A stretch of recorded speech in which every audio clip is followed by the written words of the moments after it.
How to disable quiet mode on Instagram. Quiet mode on Instagram helps you limit notifications and manage your screen time. If you wish to disable this feature, follow the simple steps. First, launch the Instagram app on your mobile device.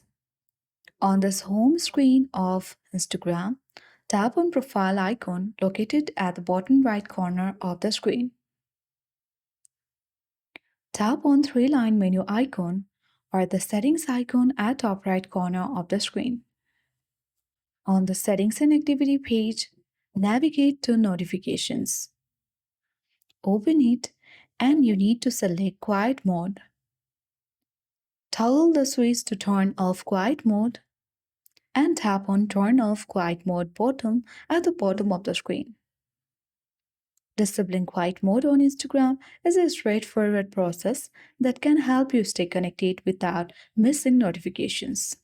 Simply following these steps, you'll be able to manage your notifications as per your preference.